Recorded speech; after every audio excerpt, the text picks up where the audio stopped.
बहुत प्राचीन समय की बात है, जब इस धरती पर मनुष्यों के साथ साथ देवता भी विचरण करते थे। उस समय धर्मराज सूर्य और संज्ञा की संतानें यमराज और यमी भाई बहन के रूप में प्रसिद्ध थे। यम को मृत्यु का देवता और यमी को पवित्रता व प्रेम की प्रतीक माना जाता था। यमराज, जो यमलोक के स्वामी थे, अपनी कर्मनिष्ठा और न्यायप्रियता के लिए जाने जाते थे। वे यमलोक में आत्माओं का न्याय करते थे और ये तय करते थे कि कौन स्वर्ग का अधिकारी है और कौन नरक का। उनकी बहन यमी, जो बाद में यमुना के नाम से जानी गई, पृथ्वी पर पवित्र नदी के रूप में बहती थी। वे सौम्य, करुणामयी और अत्यंत स्नेही थी। एक दिन यमी को अचानक अपने भाई यम की बहुत याद आई। यम सदा अपने कार्यों में व्यस्त रहते थे और यमी को उनसे मिले कई युग बीत चुके थे।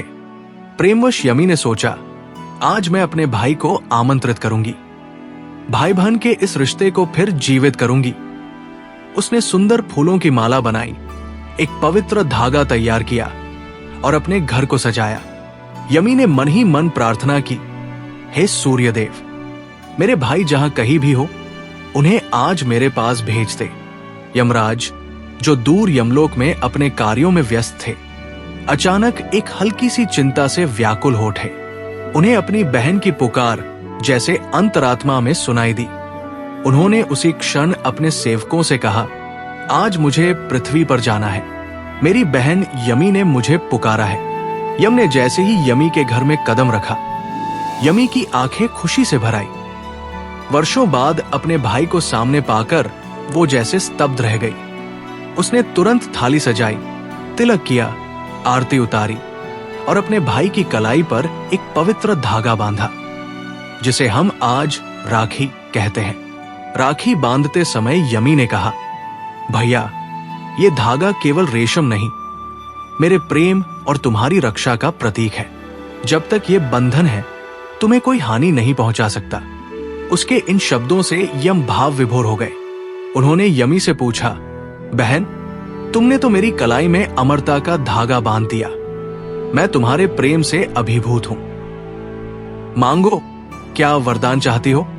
यमी मुस्कुराई और बोली, भैया, मुझे कुछ नहीं चाहिए, बस इतना वरदान दो कि जिस दिन बहन अपने भाई को राखी बांधे, उस दिन भाई बहन के प्रेम का ये पर्व अमर हो जाए। जो बहनें इस दिन अपने भाई की कलाई में राखी बांधें, उनके भाई दीर्घायु हों, सुरक्षित रहें और उनके जीवन में कभी कष्ट न आए। यमराज ने ये वरदान तुरंत स्वीकार कर लिया और कहा, आज से ये दिन पवित्र रहेगा। जब जब बहनें राखी बांधेंगी, मैं स्वयं उनकी रक्षा का संकल्प लूंगा। यमराज ने बहन की इच्छा का सम्मान करते हुए एक और वरदान दिया, हे बहन, तेरी याद में जो नदी बह रही है, वो अब यमुना के नाम से जानी जाएगी।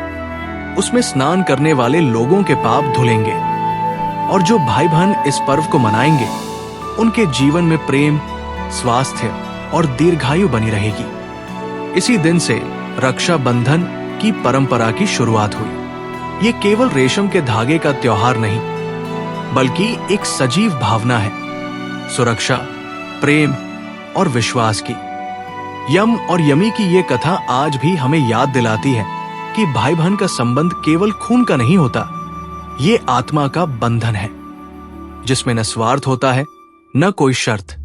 राखी का महत्व। यमी के इस प्रेम ने ये संदेश दिया कि हर बहन में एक यमी है और हर भाई में एक यम, जो चाहे मृत्यु का देवता हो, लेकिन अपनी बहन के आगे सिर्फ एक प्रेम से भरा भाई होता है। वो भाई जो वचन देता है कि जब तक ये धागा उसकी कलाई में बंधा है, वो अपनी बहन की रक्षा करेगा, हर परिस्थिति में। आज जब हम राखी बांधते हैं, तो वो केवल एक रस्म नहीं होती, वो यमी के प्रेम की पुनरावृत्ति होती है। वो हर बहन की प्रार्थना होती है कि उसका भाई सुरक्षित रहे, सुखी रहे, और हर भाई का वचन होता है कि वो अपनी बहन की रक्षा करेगा। रक्षा बंधन केवल पर्व नहीं, एक आशीर्वाद है, जो यम और यमी के रिश्ते से जन्मा और आज तक जीवित है।